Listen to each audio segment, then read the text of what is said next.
Nueva York, en el siglo XIX. ¿Sí, Oscar? Perdone que le interrumpa en su trabajo, señor, pero ya está aquí la señorita Wallace. Oh, qué puntual. La cité a las 5 y son las 5. Hágala pasar. Ah, Oscar, y sírvanos té. Sí, señor. Ahora les traigo el té. Emily Wallace. Una de las firmas más prestigiosas de The Raven Journal. Buenas tardes, señor. Oh, pase, señorita Wallace. Me sorprende. Es joven y muy atractiva. No me la imaginaba así. Le estoy muy agradecido, señorita Wallace, por haber aceptado. El caso me interesa. Se ha dicho que... Se han dicho acerca del caso del señor Valdemar muchas tonterías. ¿También en el Raven Journal? Pues la verdad es que en el periódico en el que usted escribe, señorita Wallace, y espero que no se ofenda por ello... No, no se preocupe. No me ofenderá si me dice que en el Raven Journal también se han dicho muchas tonterías sobre el caso del señor Valdemar. Se lo encargaron al estúpido de Mike Hames, uno de los redactores más torpes. Pero aquí me tiene, dispuesta a escuchar su versión de lo ocurrido. Estoy convencida de que sobre el caso que ahora nos ocupa se ha difundido una historia, digamos, desvirtuada. No lo dude, señorita Wallace. Oh, pero por favor, siéntese. Gracias. ¿Sabrá algo de las teorías de Mesmer? Me temo que no. Y bien, le confieso que estoy impaciente por conocer su versión de los hechos. Perdonen, pero... Sí, Oscar. Sírvanos. A no ser que la señorita Wallace prefiera... Me gusta el té. ¿Sabe quién fue el primero que bebió té? No lo sé. ¿Quién fue? ¿Un japonés? Oh, no. Los japoneses descubrieron el té 2000 años después que los chinos. Ah, o sea que fue un chino. Un emperador chino. Hace más de 4000 años, hirviendo agua debajo de un árbol, cayeron en la olla algunas hojas. Las hojas del árbol, que era el árbol del té, dieron al agua un sabor maravilloso. No lo sabía. ¿Y usted, Oscar? Tampoco, señor. Creí que eran los indios los que... La India es el país que más té produce en todo el mundo. En la India y también en la isla de Ceilán, los ingleses crearon grandes plantaciones. Se dice que los ingleses beben más de 2000 tazas de té al año. Oh, interesante. Conste que hasta hace unos meses del té lo único que sabía era cómo beberlo. Tuve que escribir un reportaje sobre el té. Perdone, no estoy aquí para hablarle... Bueno, le agradezco que me haya ilustrado acerca del descubrimiento del té. Soy muy curioso. ¿Y yo? Por lo que ahora espero que sea usted el que me ilustre sobre el tema... ¿Sobre el caso Valdemar? Si no desean otra cosa... Oh, sí, Oscar. Puede retirarse. Gracias, señor. Espero que las pastas sean del agrado de ustedes. Seguro que sí.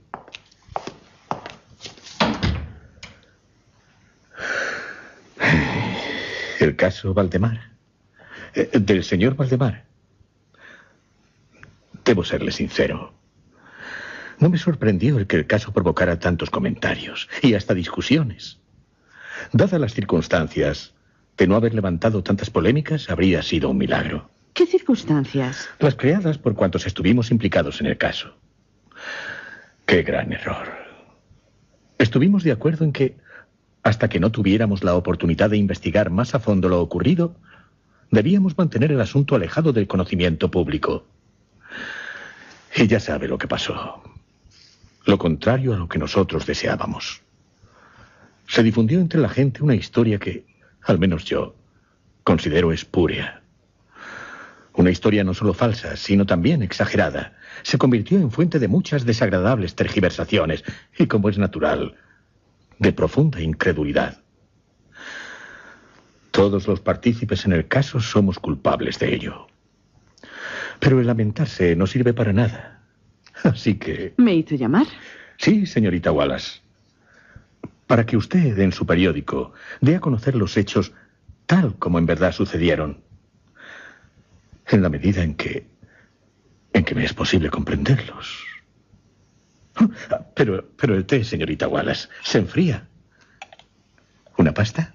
Sí, gracias. Le recomiendo esta. ¿Y? deliciosa. Se lo diré a Oscar. Está muy orgulloso de las pastas que hace. Le alegrará saber que le gustan. El té, señorita Wallace. ¿Y por qué yo? Soy un asiduo lector suyo. Lástima haberme perdido su reportaje sobre el té. Estaría de viaje, porque todos los días desayuno con The Raven Journal. Y una mañana se atragantó leyendo la crónica de Mike Hames sobre el caso del señor Valdemar. Cierto.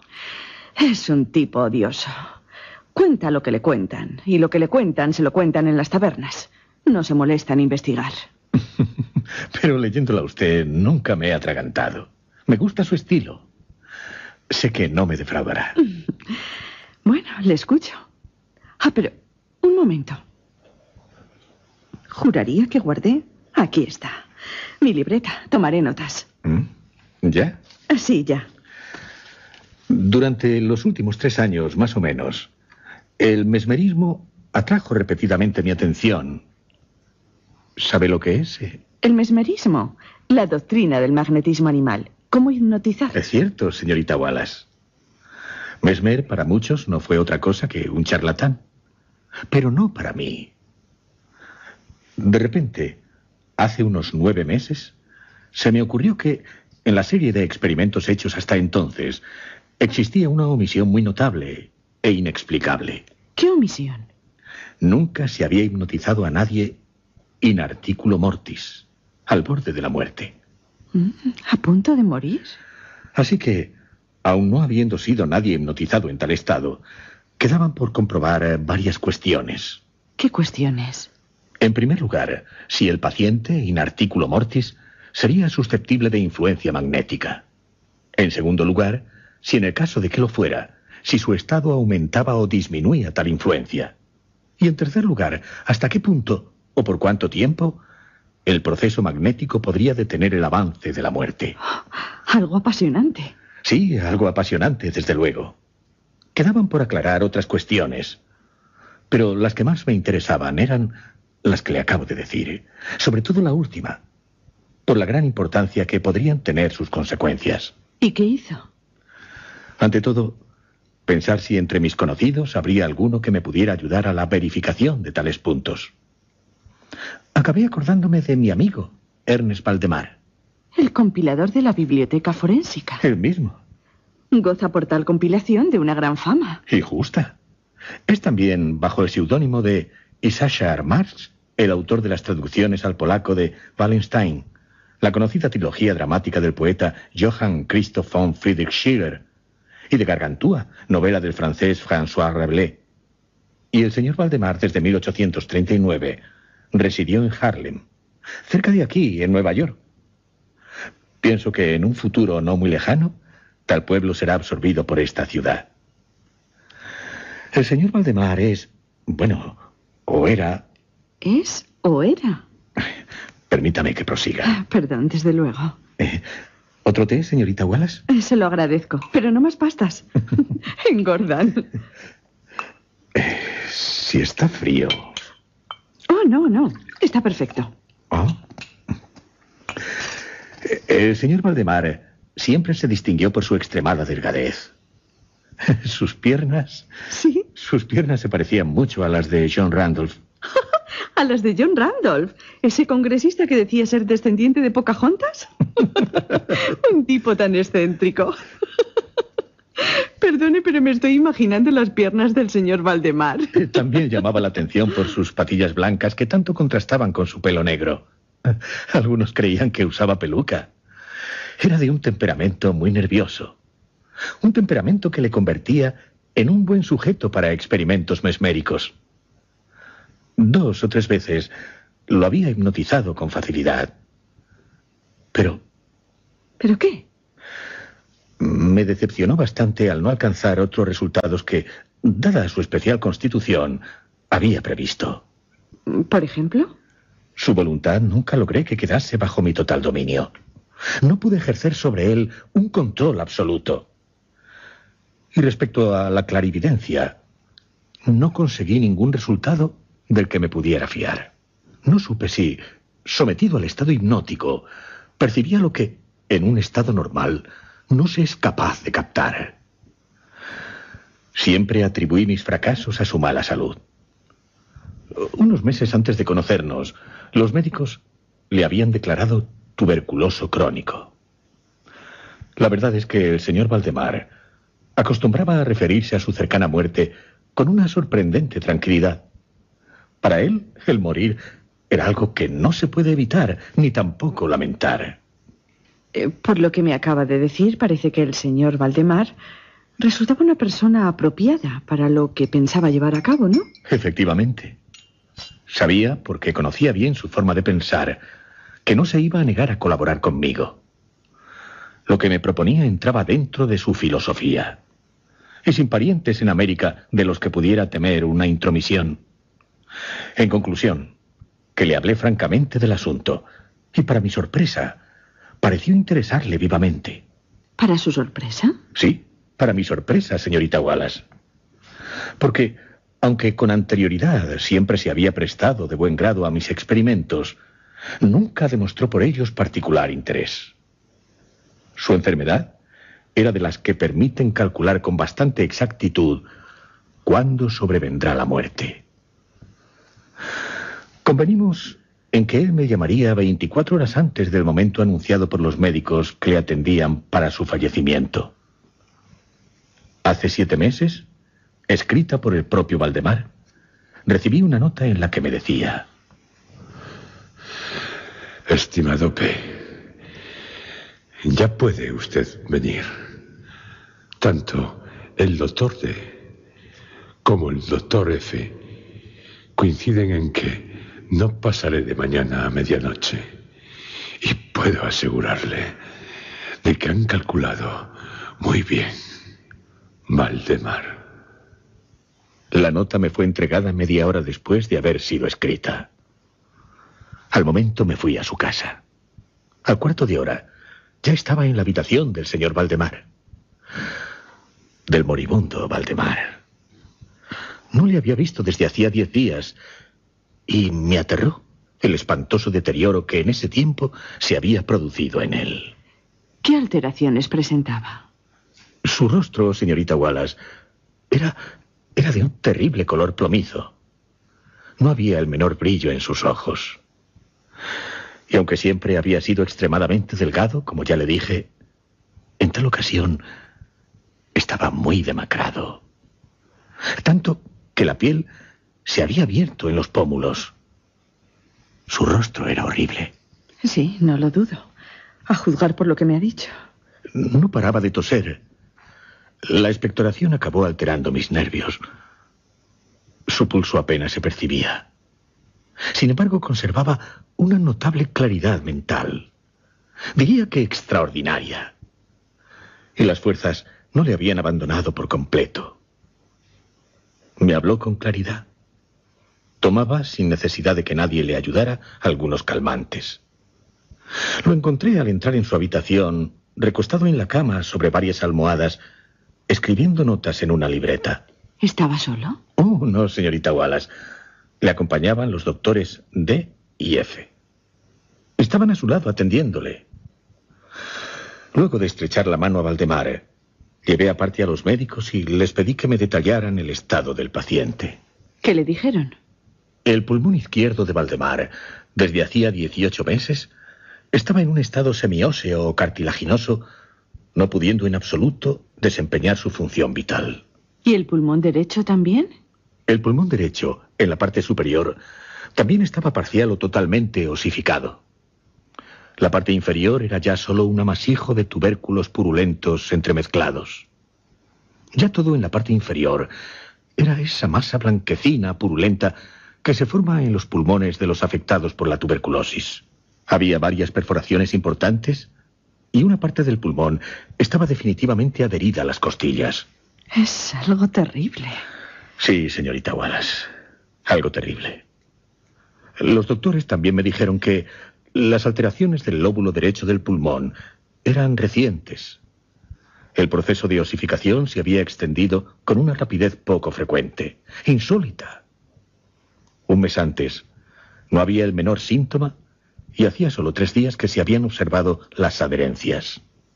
Y aparte de la tuberculosis, los médicos sospechaban que Valdemar tenía un aneurisma de aorta. ¿Una dilatación anormal? Pero los síntomas de osificación impedían hacer un diagnóstico exacto. Los doctores opinaban que moriría hacia la medianoche del día siguiente, domingo. Eran las 7 de la tarde del sábado cuando hablaba con ellos. Tanto el doctor D como el doctor F, al retirarse de la cabecera de la cama de Valdemar para hablar conmigo, se habían despedido de él. Se habían despedido para siempre. Pero, a petición mía, aceptaron visitar al paciente hacia las 10 de la noche del día siguiente. ¿Y se quedó solo con el señor Valdemar? No, solo no, porque también estaban en la habitación un enfermero y una enfermera. Pero como si lo estuviéramos. Porque tanto el hombre como la mujer se mantenían retirados de nosotros. Cuando se fueron los médicos, hablé francamente con Valdemar de su cercana muerte y del experimento que le había propuesto. ¿Y seguía dispuesto a llevarlo a cabo? Oh, sí. Y no solo eso. Estaba ansioso porque lo realizara. Me insistió en que lo empezara. Pero no me sentía autorizado a llevar a cabo una intervención de tal naturaleza solo con la presencia de aquellos testigos. En caso de algún accidente repentino, la verdad, no confiaba en ellos, por lo que aplacé el experimento hasta cerca de las 8 del día siguiente. Fue la hora en que llegó el señor Theodore L., un estudiante de medicina a quien conocía. Él me libró de toda preocupación. Mi intención inicial había sido la de esperar a los médicos. ¿Y no les esperó? No aguardé a que llegaran. Me vi obligado a proceder no solo por la insistencia del propio Valdemar, sino también porque llegué a la conclusión de que no había tiempo que perder. Valdemar empeoraba rápidamente, se consumía. ¿Y qué hizo? Pedí a Theodore que anotara todo cuanto ocurriera. Él accedió amablemente a mi petición. Lo que le voy a relatar a continuación está sacado de sus notas. Notas, unas abreviadas, otras verbatim, palabra por palabra. ¿Podré...? ¿Sí, leerlas? Por supuesto, señorita Wallace. Después se las dejaré. Continúe. La verdad me tiene expectante. Faltaban 5 minutos para las 8, cuando, tomando la mano del paciente, le rogué que manifestara con toda la claridad que le fuera posible al allí presente Theodore L., que estaba dispuesto a que yo le hipnotizara en el estado en que se encontraba. ¿Qué dijo? Su respuesta, aunque débil, pero audible, fue esta. Sí. Quiero ser hipnotizado. Temo que lo haya retrasado demasiado. Retrasado. Me extrañó su comentario. Pero mientras decía tales palabras, yo ya había comenzado a hacer los pases que sabía, por anteriores ocasiones, que eran los más efectivos con él. ¿Pases? Sí, pases magnéticos. Le ruego que... Bueno, al decir pases, me refiero a los movimientos que son necesarios hacer con las manos para hipnotizar a personas. Ah, ya. Imitan el movimiento que se emplea para imantar el acero. ¿Y eso? Según Mesmer, en quien yo creo, los astros influyen en el cuerpo humano. Los astros ejercen un influjo mutuo entre sí. Y a su vez, como escribió en De Planetorum Influxu in Corpus Humanum sobre el cuerpo humano, llegando a condicionar, modificar su sistema nervioso de una forma semejante a la atracción que el hierro recibe del imán. El cuerpo humano tiene una propiedad similar a la del imán. Mesmer llamó a tal propiedad magnetismo animal. Y a sus pacientes los trató con imanes, hasta que se dio cuenta de que no era el imán lo que curaba a sus pacientes, sino la influencia psíquica que él mismo irradiaba. Por lo que a partir de entonces, en vez de imanes, pasó sus manos por las partes enfermas de sus pacientes. Tales pases son los pases magnéticos. Comprendo. Decía que usted comenzó a hacer unos pases al señor Valdemar. Sí. Y noté enseguida el efecto causado en él por el primer movimiento lateral de mi mano sobre su frente. Pero después, aunque empleé todos mis poderes, no logré otros efectos, o al menos no me resultaron perceptibles hasta después de las 10. Ya habían llegado los doctores D y F. Les expliqué en pocas palabras cuáles eran mis intenciones. Y como nada objetaron, dado que el señor Valdemar agonizaba, continué el experimento. Cambié los pases laterales por otros verticales y dirigí la mirada directa, fijamente, al ojo derecho de Valdemar. Su pulso ya era casi imperceptible. Su respiración eran estertores a intervalos de medio minuto. Así, durante un cuarto de hora. Al acabar este periodo, un suspiro natural pero muy profundo surgió del pecho del moribundo, cesando la estertórea respiración. Digamos que los estertores no eran perceptibles. No cambió el ritmo de la respiración. Valdemar tenía las manos y los pies como el hielo, totalmente heladas sus extremidades. ¿Y la influencia hipnótica? Fue a las 11:05 cuando percibí signos inequívocos de la influencia mesmérica. ¿Qué señales? Su mirada, vidriosa, adquirió esa expresión desasosegada que es fruto de todo examen interior, algo que jamás se ve sino en casos de hipnotismo. Resulta inconfundible. Unos cuantos pases laterales le hicieron parpadear como al acercarse al sueño. Palpitaron, le temblaron. Y con otros pases se los cerré por completo. Sin embargo, no me quedé satisfecho con el estado que presentaba Valdemar, por lo que continué los pases, empleando a fondo mi voluntad hasta lograr que todos sus miembros quedaran rígidos. Le había colocado con anterioridad en la posición que juzgué le sería más cómoda. Las piernas, los brazos estirados, la cabeza algo levantada. Cuando finalicé con tales pases, ya era medianoche. Pedí a los doctores que examinaran el estado de Valdemar. Tras algunas comprobaciones, admitieron que se hallaba inmerso en un profundo trance hipnótico. Un trance hipnótico bastante insólito. O sea que le sorprendió. Cierto. Y también aumentó la curiosidad que tenían, diría que en grado sumo. El doctor D decidió pasar toda la noche a la cabecera de Valdemar, mientras que el doctor F se retiró prometiendo volver al amanecer. Theodor L, así como los enfermeros, también se quedaron. ¿Qué hicieron? Dejamos descansar al paciente hasta cerca de las 3 de la madrugada. Luego me acerqué a él y le encontré en el mismo estado en que se hallaba al irse el doctor F. El señor Valdemar no había movido ni un dedo. No, cierto, ni un dedo, señorita Wallace. Yacía en la misma posición y su pulso era imperceptible. ¿Respiraba sin esfuerzo? Sí, respiraba tranquilamente, aunque casi de una manera imperceptible. Su respiración, si no se le acercaba un espejo a los labios, no se le notaba. Sus párpados cerrados con naturalidad, y sus extremidades tan rígidas y frías como el mármol. Su aspecto debía de ser... ¿Sobrecogedor? No lo crea, señorita Wallace. Su apariencia en general no era precisamente la de la muerte. Al acercarme a él, intenté influir haciendo un ligero esfuerzo sobre su brazo derecho para que así siguiera los movimientos del mío, que movía suavemente sobre su cuerpo.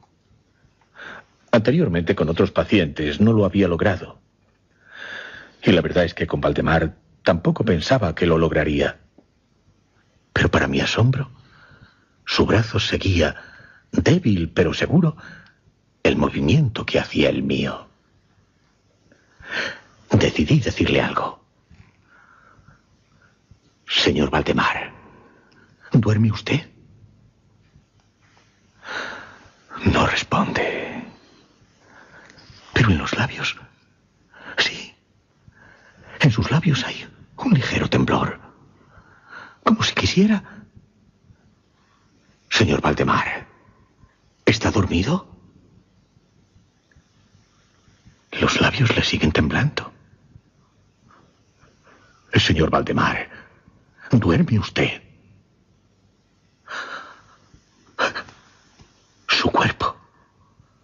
Su cuerpo se ha agitado con un ligero estremecimiento. Sus párpados se abren un poco, lo suficiente para que pueda ver una línea blanca en sus ojos. Los labios se mueven. Algo parece que... Sí. Ahora estoy dormido. Valdemar, Pero no me despierte. No me despierte. Déjeme morir. Así. Sus brazos están tan rígidos, tan fríos como antes. Pero el derecho sigue los movimientos del mío. Señor Valdemar, ahora sigue sintiendo dolor en el pecho. No me duele. Me estoy muriendo. Se está muriendo. ¿Y? No me pareció aconsejable seguir molestándole, señorita Wallace. No le volví a hablar. Le dejé descansar, dejando de actuar magnéticamente sobre su brazo derecho hasta que llegó el doctor F. Lo hizo antes de lo anunciado. Aún no había amanecido. El doctor F se llevó una sorpresa. No pensaba que Valdemar aún estuviera vivo. Le tomó el pulso, le acercó un espejo a los labios y me pidió que le hablara otra vez. Señor Valdemar, ¿sigue usted durmiendo? Está como haciendo un gran esfuerzo. Vuelven a temblarle los labios y sus párpados se entreabren. Sí. Aún duermo. Y muriéndome. La opinión, o mejor será decir que el deseo de los doctores, fue el dejar al señor Valdemar en aquel estado hasta que le sobreviniera la muerte. Suponíamos que sucedería pasados pocos minutos. Decidí, sin embargo, dirigirle la palabra una vez más, repitiendo la misma pregunta. Señor Valdemar, ¿sigue usted durmiendo? Sí, se está produciendo un notable cambio en su rostro. Sus facciones, sus párpados se abren muy lentamente. En sus ojos, las pupilas girando hacia arriba, desaparecen. Y la piel, toda la piel de su rostro, adquiere una tonalidad cadavérica, más semejante al papel blanco que al pergamino. Los círculos sépticos, las manchas redondas que hasta ahora se veían en el centro de cada una de sus mejillas, se apagan. Lo hacen con brusquedad, como la llama de una vela cuando se apaga de un soplo. El labio superior se contrae, se repliega, deja ver los dientes, hasta ahora ocultos. La mandíbula inferior se ha aflojado. El ruido que ha producido, todos lo hemos oído. Su boca queda abierta de par en par. Y la lengua, hinchada, ennegrecida. Valdemar.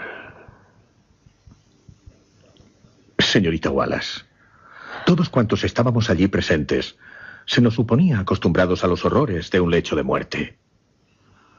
Pero en aquel momento, el aspecto, la apariencia de Valdemar era tan espantosa, tan horrible, tan pavorosa, que todos, sin excepción, todos nos apartamos de la cama. Nunca había visto un rostro tan... Por favor, no siga. Estoy asustada. Si lo sabe el director, se burlaría de mí. Su relato me ha estremecido. Oh, perdóneme. No. Le agradezco que me lo haya contado de una forma tan realista.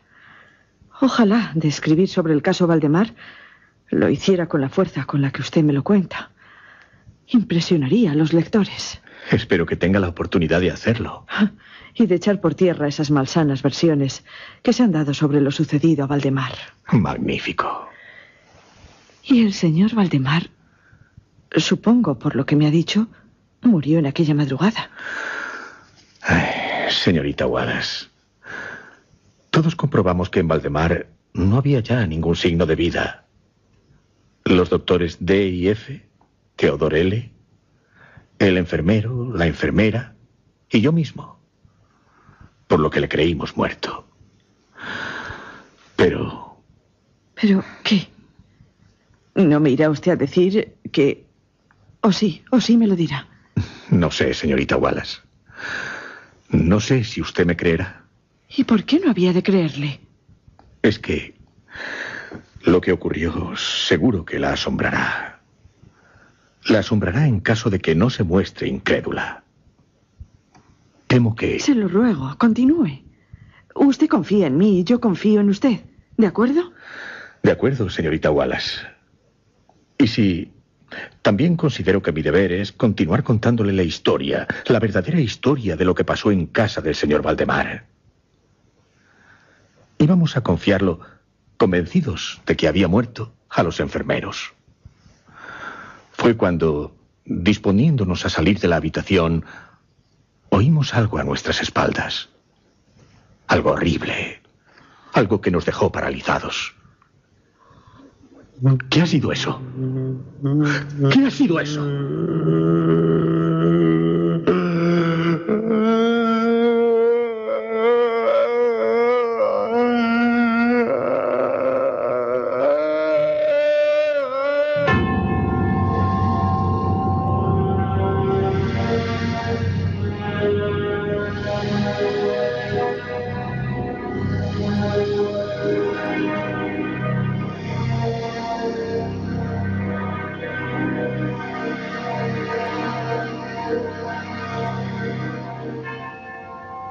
¿Qué fue lo que oyeron, aterrados, cuantos se hallaban en la habitación del señor Valdemar?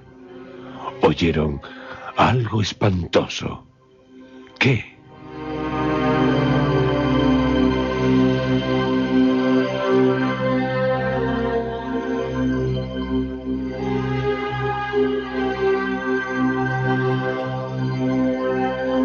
Si usted se atreve, lo sabrá en nuestro próximo programa, como también sabrá la verdad, toda la verdad, sobre el caso del señor Valdemar. No se pierda nuestro próximo programa. Se lo seguirá pasando de miedo, con Edgar Allan Poe.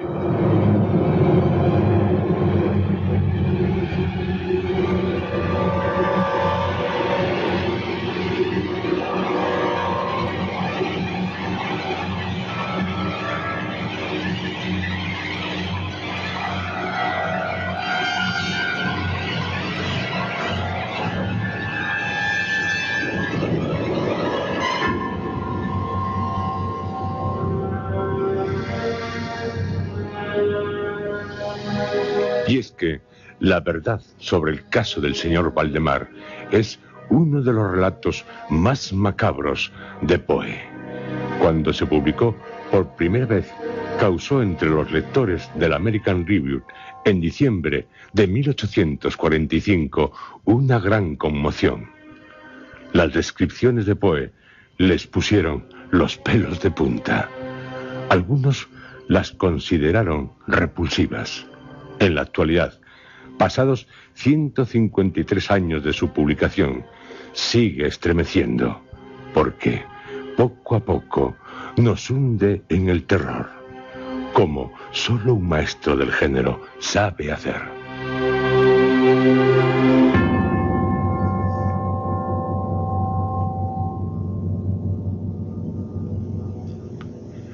En este relato, la verdad sobre el caso del señor Valdemar, queda patente una de las grandes preocupaciones de Poe: la no muerte de los muertos. La muerte aparente le inquietó y la angustió, como la posibilidad de ser enterrado en vida o la posibilidad de resucitar.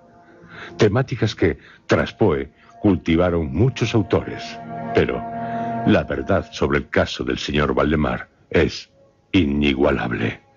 Resulta, ante todo, veraz, tanto que, como ya les hemos dicho, no pocos creyeron que se trataba de un caso real.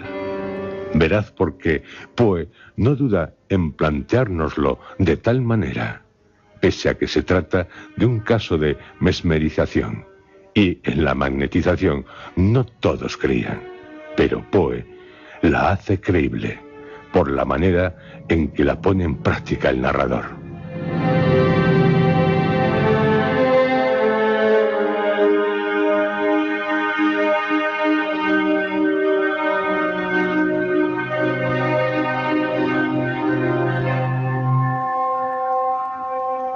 Los pases magnéticos, las preguntas que hace al señor Valdemar, los síntomas que presenta, ahí está el secreto de Poe: hacer la ficción real una aterradora realidad a la que usted, todos, estamos viviendo. Sí, ¿qué oyeron cuantos estaban en la habitación de Valdemar? Algo como una vibración horrible, un sonido procedente ¿de dónde? Porque el señor Valdemar había muerto. No tenía ningún signo de vida. ¿O no era así?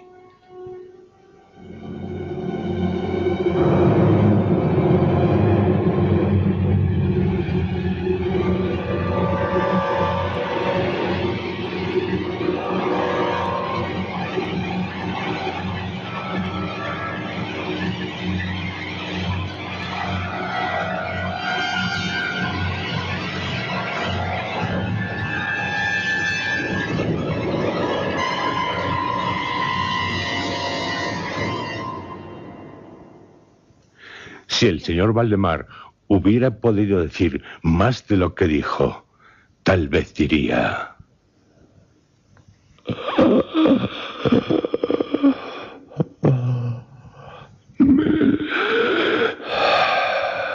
me estoy hundiendo en un abismo negro, muy negro. Ni una mota de luz, ni el más leve sonido. La experiencia a la que accedí someterme in articulo mortis al borde de la muerte es algo horrible. Vivir sin vivir, morir sin morir y seguir hundiéndome en un abismo eterno. No. Y en ese abismo le veo a usted.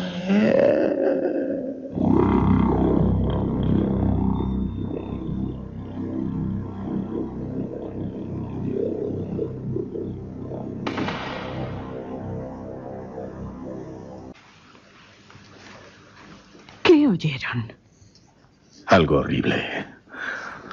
Algo que nos dejó paralizados. ¿Qué ha sido eso? ¿Qué ha sido eso? ¿Qué es eso? Es algo espantoso.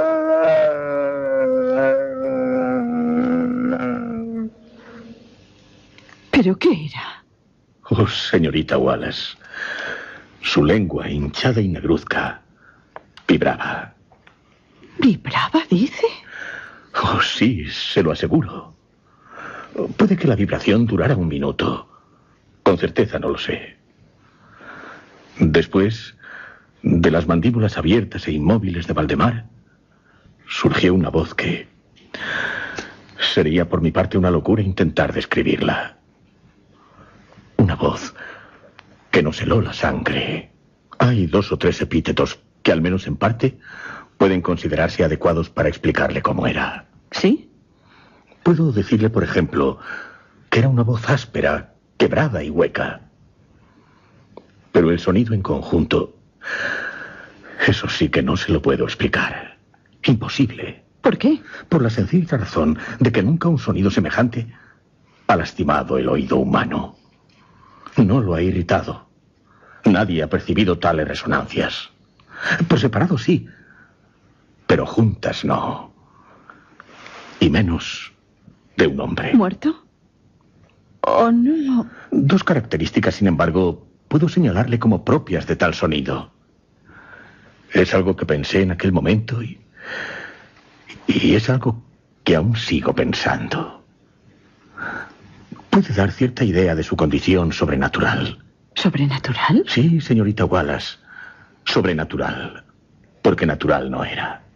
¿Qué características? La voz parecía llegar desde muy lejos a nuestros oídos, al menos a los míos. Como si proviniera de una caverna situada en las profundidades de la tierra. Sí, una cosa así. ¿Y cuál es la otra característica? Señorita Wallace, me temo que no va a entenderme. Que yo no voy a... No, bueno, perdone, señorita Wallace.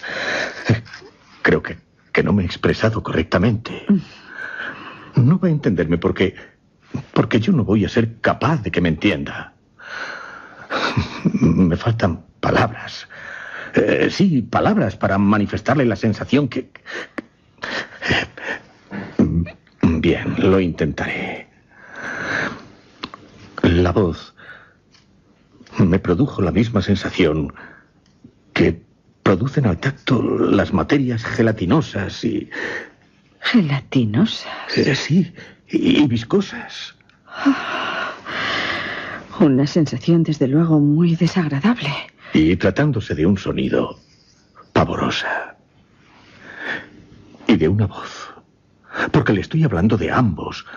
De sonido y de voz al mismo tiempo. No le comprendo. Quiero decir, señorita Wallace, quiero decir que el sonido consistía en un silabeo muy claro. ¿Claro? Sí. De una claridad tal que asombraba y aterraba. El señor Valdemar hablaba. ¿Hablaba? ¿Qué hablaba? Respondía a la pregunta que le había hecho unos minutos antes. Y antes de que ustedes creyeran que había muerto. ¿O estaba muerto? No sé, estoy terriblemente confundida. Sería raro no estarlo, señorita Wallace. Yo, como recordará, le había preguntado...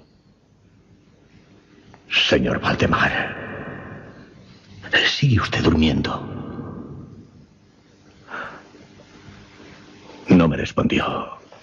Fue cuando comenzó a producirse un cambio notable en su rostro. ¿Y qué dijo el señor Valdemar?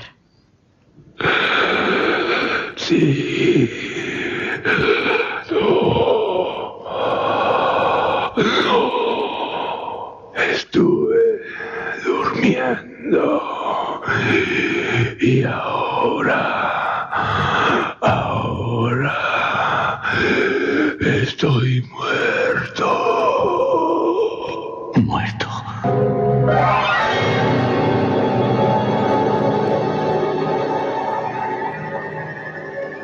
Eso fue lo que dijo, señorita Wallace. que estaba muerto. Pero vamos a ver, si el señor Valdemar estaba realmente muerto, ¿cómo es que le habló? No es fácil de explicar. No, no lo es. Todos, al oírle decir tales palabras, sentimos un gran horror. Un horror que nadie se molestó en disimular. Fueron solo unas palabras, unas pocas palabras las que dijo. Pero por lo que significaban y por la forma en que las dijo, logró escalofriarnos. Theodore L., el estudiante de medicina, se desmayó al instante. Y tanto el enfermero como la enfermera salieron corriendo de la habitación, huyeron. No hubo forma de convencerles para que regresaran. Supongo que la actitud de ellos no le extrañaría ni a usted ni a los doctores. Oh, desde luego que no, señorita Wallace. Si yo le dijera lo que sentí... ¿Qué? Sería inútil el pretender describírselo. Y puede que cruel.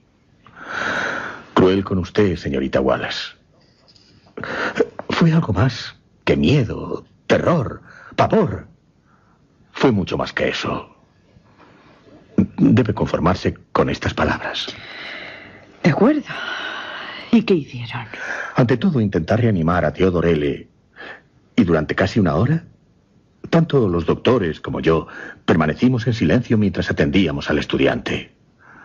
Cada uno inmerso en sus pensamientos o en sus pesadillas. Creo que ninguno de los tres nos atrevimos a exponer lo que pensábamos. Pero aunque no lo manifestáramos, todos creíamos que se trataba de algo sobrenatural. Y cuando recobró el sentido Theodore L., es de suponer que... ¿Que nos ocupáramos del señor Valdemar? Exacto. Y eso es lo que hicimos. ¿Cuál era su aspecto? El mismo. Seguía igual. Sus ojos en blanco. Y su piel tan blanca como sus ojos. Apagadas las manchas de sus mejillas. El labio superior sigue contraído. Deja ver los dientes. Su boca abierta totalmente. Y esa lengua hinchada y ennegrecida es algo que me cuesta mirarle. Y al ponerle el espejo delante de la boca, no hay ni el más leve indicio de que respire. Ninguna señal de respiración. Pero, señorita Wallace... ¿Qué? Si le hacía una pregunta, volvía a vibrar su lengua. Oh, señor. Pero eso es... Era una señal, o la única señal, de influencia mesmérica. Resultó inútil el pretender sacarle sangre de su brazo derecho. No lo logramos, por más que lo intentamos. Tampoco su brazo obedecía a mi voluntad. En vano me esforcé por hacerle seguir la dirección de mi mano. Pero cuando le preguntaba, su lengua vibraba. Parecía esforzarse en responder, pero carecía de suficiente voluntad. Señor Valdemar, ¿me oye? ¿Me oye, señor Valdemar? Debo entender por el movimiento vibratorio de su lengua que me oye. Señor Valdemar. Sí, me oye. Pero está muerto. ¿Muerto? No, no lo está. No. He frenado su muerte mediante un proceso mesmérico, o lo que normalmente se denomina muerte. Perdone, pero todo lo que me cuenta es muy confuso. La verdad, no sé cómo de hacerlo, darlo a entender a los lectores de Raven Journal. Señorita Wallace, sé que lo contará, y que lo contará bien. La considero una magnífica periodista. Ahora no sabe cómo lo hará, pero ya lo sabrá. Agradezco la confianza que deposita en mí, pero ojalá estuviera yo tan segura. Y bien, señor... Continúo. Valdemar parecía esforzarse en responder a mis preguntas, pero no a las que le hacían los doctores D y F. Tampoco su lengua vibraba cuando le preguntaba el estudiante de medicina. Solo a mí respondía, o mejor dicho, intentaba responder. Y eso que hice todo lo posible para ponerle en contacto mesmérico con ellos.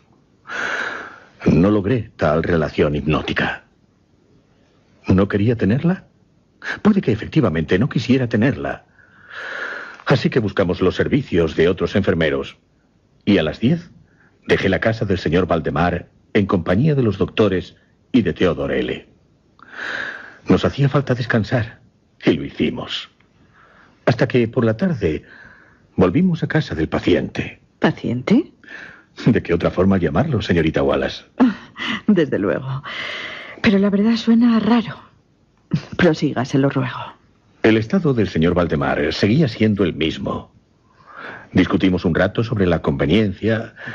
la conveniencia y la posibilidad, claro, de despertarlo. Pero poco nos costó llegar a la conclusión de que de nada serviría hacerlo. Era evidente que hasta entonces, como ya le he dicho, el proceso mesmérico había detenido la muerte, o lo que suele llamarse muerte. Nos parecía claro que despertarlo equivalía simplemente a... ¿A qué? O bien a asegurar su muerte de inmediato, o bien a acelerarla. ¿Y? Y así durante un periodo de 7 meses. 7 meses. Sí, señorita Wallace. Durante 7 meses, o casi 7 meses, el señor Valdemar permaneció en el mismo estado.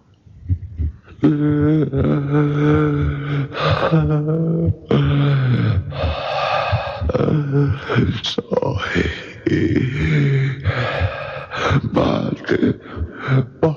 Valdemar. Y estoy muerto.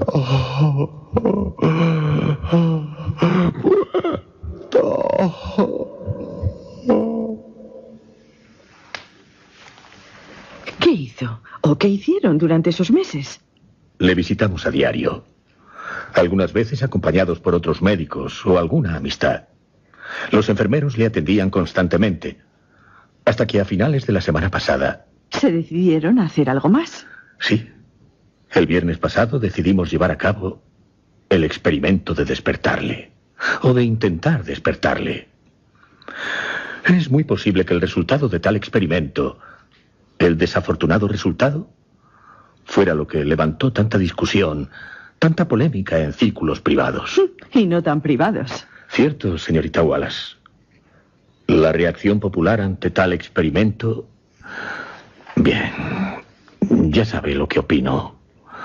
Fue una reacción muy desafortunada, porque la versión que se dio de los hechos fue tergiversada y de una forma espúrea, exagerada. Confío en que usted será quien dará a conocer la verdad, la auténtica verdad de lo sucedido. Gracias, le escucho. El viernes pasado, con el propósito de sacar al señor Valdemar del trance hipnótico, hice los pases habituales para ello. Con tales pases, los mesmerizados despiertan. Pero... No lo logró. No, señorita Wallace. No lo logré. No lo logré durante un buen rato. Pero después... ¿Qué? El iris. El iris de sus ojos. Parece que... Por favor, doctores, acérquense. Sí. En sus ojos. Fíjense bien. El iris. ¿Desciende? Sí. El iris está descendiendo. O al menos en parte. Cierto. ¿Qué significa? Lo considero un indicio de la reanimación del señor Valdemar. De su retorno a la vida. Sí, de su retorno a la vida. ¿Y ahora? El descenso de la pupila se acompaña de una supuración. Es un abundante flujo de icor amarillento. Icor. El líquido que supuran algunas úlceras. Es muy desagradable. Sí. Su olor es harto repulsivo. Pero no deja de ser otro indicio de su reanimación. ¿Seguro? Seguro, doctor. ¿Por qué no intenta influir, como antes lo hacía, en el brazo derecho del señor Valdemar? Lo haré. Con estos pases. Con estos pases tenía que... Pero no. Su brazo no sigue al mío. No se mueve. Hágale alguna pregunta. Sí, pregúntele. No sé. Déjeme pensar. ¿Qué es lo que siente o lo que desea? De acuerdo. Señor Valdemar. Señor Valdemar, ¿puede explicarnos lo que siente? ¿Lo que siente y lo que desea? Lo que siente y desea, señor Valdemar. Parece que... Miren. ¿Qué es? Vuelve el color a sus mejillas. Se están marcando los círculos sépticos. Y su lengua vibra. Señor Valdemar, repito, ¿puede explicarnos lo que siente y lo que desea? La lengua. Su lengua tiembla. Gira violentamente en la boca, aunque la mandíbula y los labios siguen rígidos. Está como rodando. ¿Qué está haciendo? Intentar hablar. Es horrible.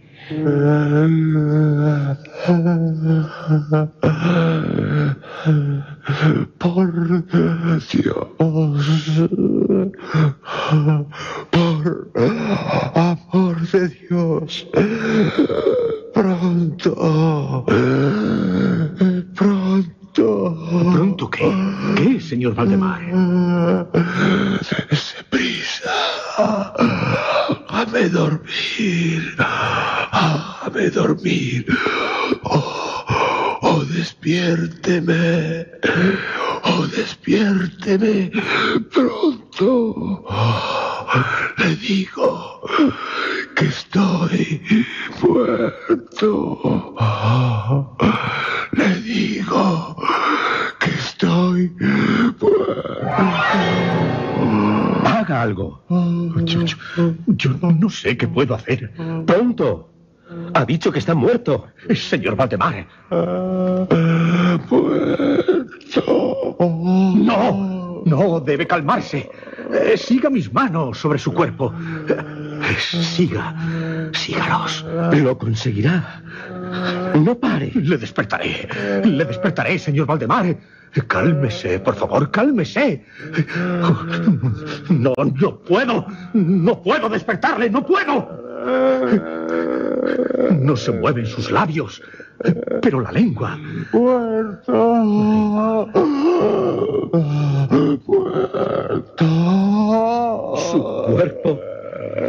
Su cuerpo se está encogiendo. Se contrae. Se deshace. Entre mis manos. Se deshace entre mis manos. Se pudre. Esto es... Sobre la cama solo hay una masa líquida. Una masa de repugnante, de abominable putrefacción. Solo queda esta asquerosidad de Valdemar.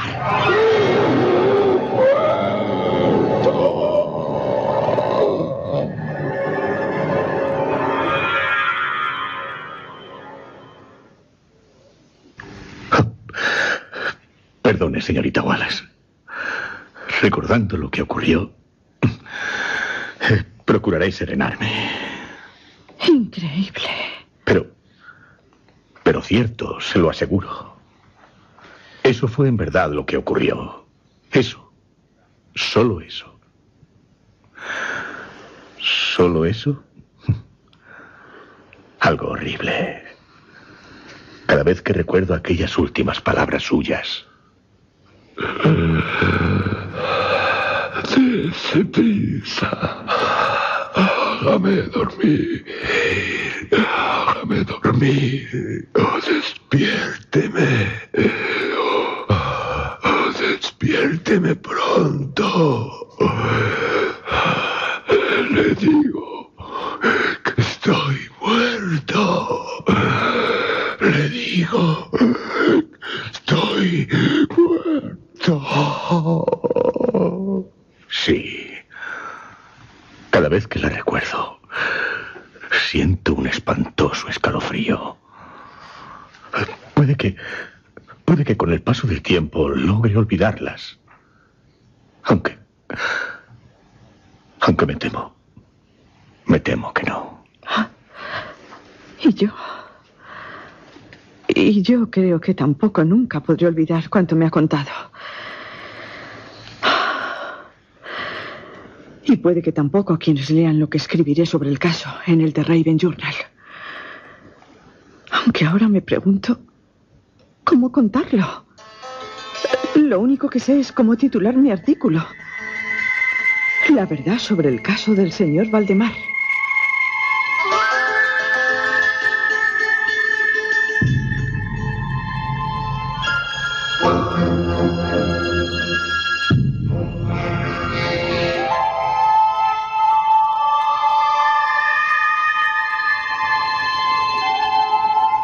Sí, ya saben todos. Usted, y usted, y también usted. La verdad. La verdad sobre un espantoso caso. El del señor Valdemar. Uno de los relatos más aterradores de Edgar Allan Poe, de quien dijo Howard Phillips Lovecraft. Poe hizo lo que ningún otro había hecho, ni podía haber hecho. Y a él debemos el moderno relato de horror en su estado perfeccionado y definitivo. La suya es la visión magistral del terror que nos acecha fuera y dentro de nosotros.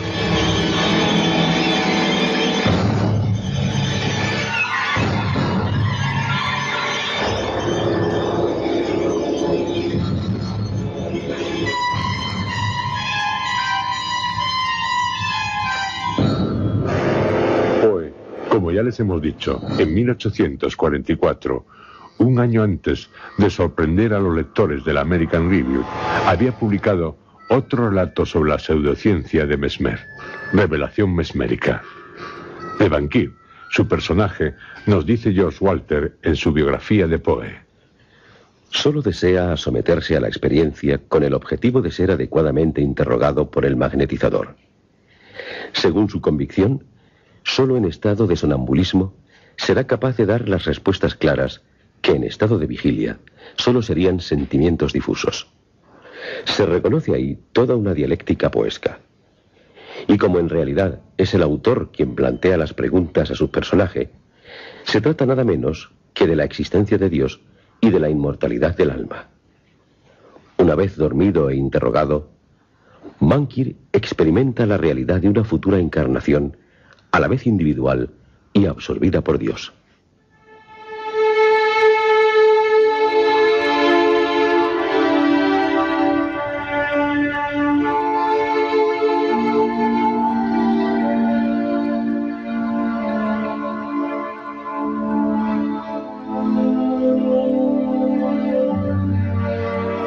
Revelación Mesmérica es un relato muy inferior a la verdad sobre el caso del señor Valdemar, en el que se lleva a cabo una audaz y terrible experiencia.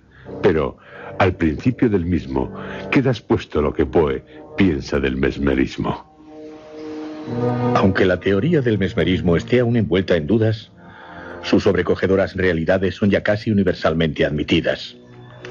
Los que dudan de estos pertenecen a la casta inútil y despreciable de los que dudan por pura profesión.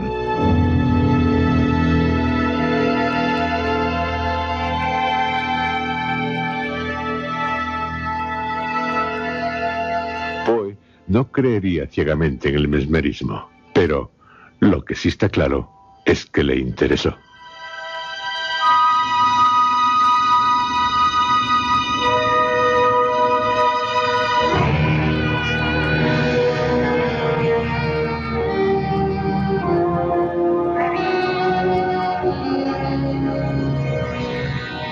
Es curioso que un relato tan escalofriante como la verdad sobre el caso del señor Valdemar sea uno de los de Poe menos adaptados al cine. Destaca la versión, con guión de Richard Matheson, que dirigió Roger Corman en 1962. Se trata de uno de los sketches de la película Historias de terror, basada en cuentos de Poe. El último. Le anteceden, y por este orden, Morella y el gato negro, síntesis del relato así titulado y de El barril del amontillado. En mi opinión, El mejor de los tres es el del señor Valdemar. El sketch se inicia con una inquietante pregunta, mientras unas gruesas gotas de sangre van formando una mancha.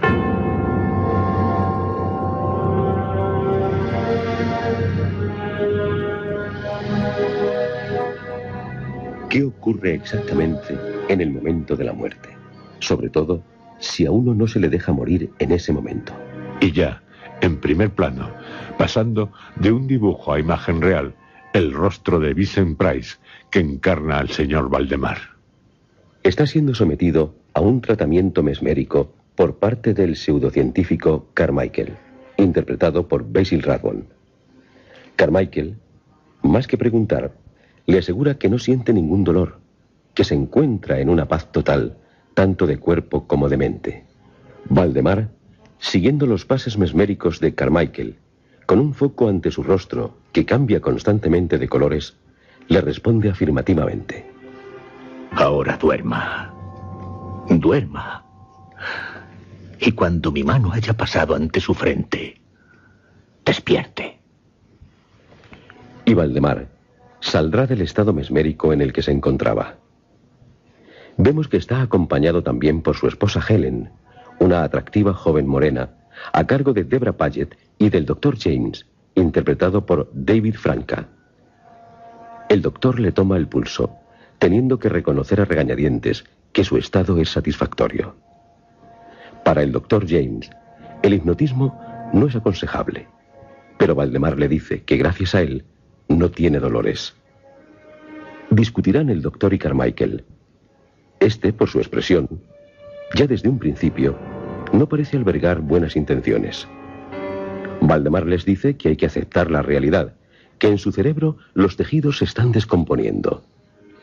Su muerte, sin estar en estado hipnótico, sería terrible. Accede a la petición de Carmichael de ser tratado in articulo mortis al borde de la muerte, a lo que se opone vivamente el Dr. James, a quien Helen le confiesa su terror de que su esposo está influenciado negativamente por el mago. Llegado el momento de la agonía, sometido Valdemar al tratamiento mesmérico, cuando éste le pregunta dónde está, acabará respondiendo: Oscuridad. Todo es oscuridad. No veo más que tinieblas, y entre ellas una multitud de personas. No, no, déjeme libre. No. ¡Cállese! Déjeme libre. Le dejaré libre cuando haya terminado.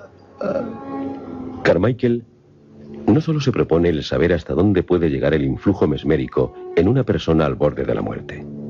También desea que cuando Valdemar se muera, su esposa Helen no se case con el Dr. James, lo que antes Valdemar aceptaba con agrado, dada la bondad del joven y el aprecio que le tiene, y sí con él, haciéndose también con sus propiedades.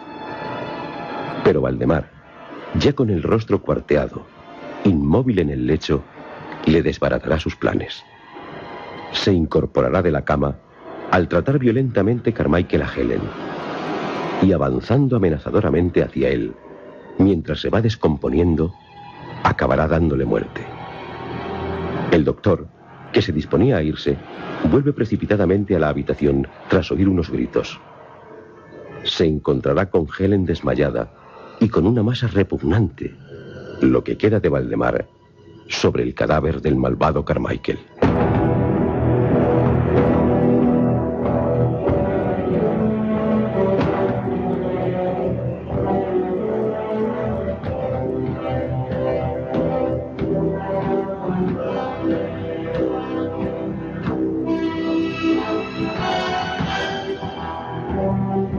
Esta es, por ahora, la mejor adaptación al cine de la verdad sobre el caso del señor Valdemar. Las licencias respecto al original de Poe que se permiten tanto Richard Matheson como Roger Corman no desvirtúan el argumento.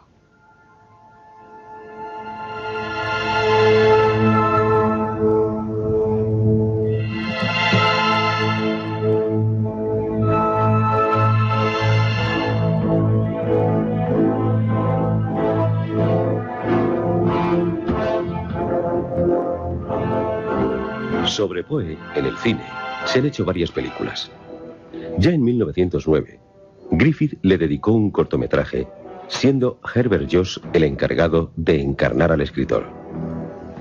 De Harry Lashman es Los amores de Edgar Allan Poe, y de Fletcher Michael, El hombre de la capa, interpretado por Joseph Cotten y Barbara Stanwyck.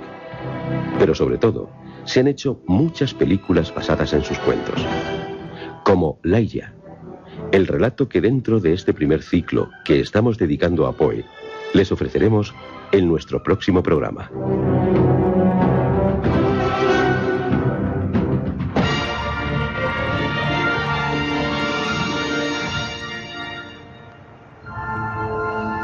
Laia se publicó por primera vez en el American Museum of Science, Literature and the Arts en septiembre de 1838. Un relato angustiante. Si usted lo pasó de miedo, con la verdad sobre el caso del señor Valdemar, prepárese, porque para su espanto se verá cara a cara con Ligeia, con Laia, la que siempre entra y sale como una sombra. Ninguna mujer igualó la belleza de su rostro. Es aérea, arrebatadora, ligera, elástica, majestuosa, pero...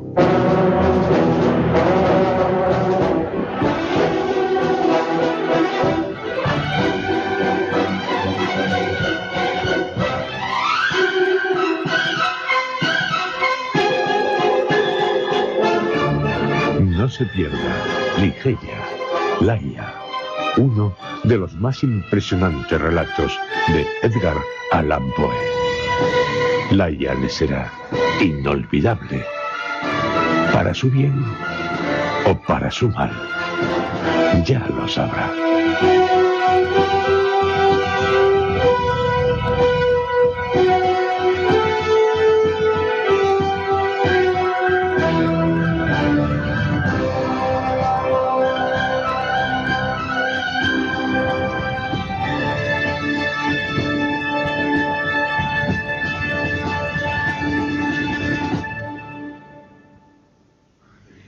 Y el señor Valdemar, según nos contó quien lo sometió a su influencia magnética, el señor Valdemar se encogió, se deshizo, se pudrió entre sus manos.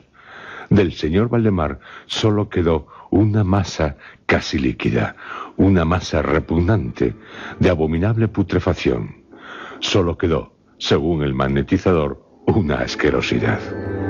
Seguro que solo eso, porque algo más ocurrió, algo espantoso.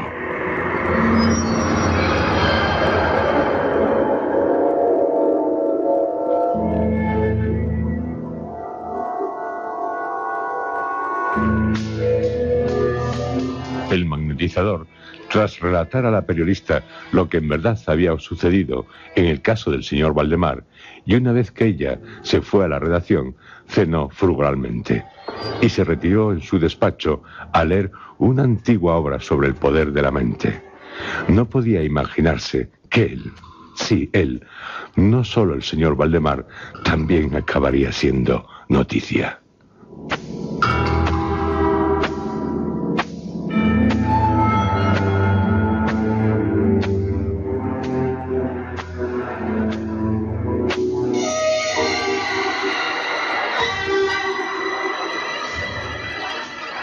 A medianoche, un olor le hizo interrumpir la lectura.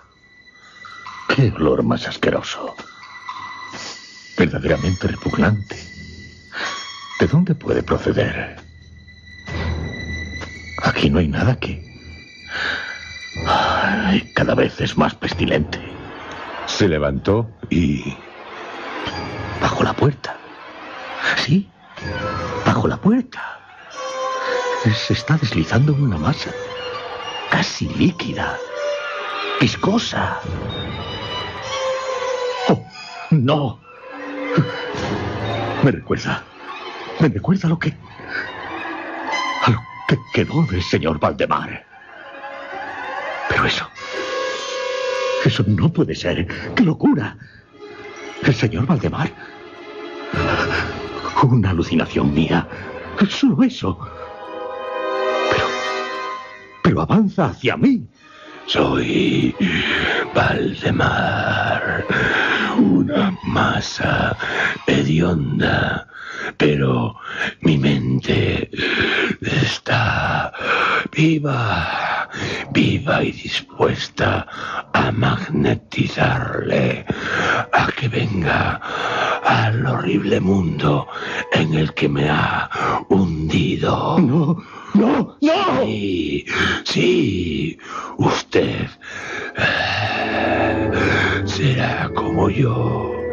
Estará vivo sin vivir, muerto sin morir.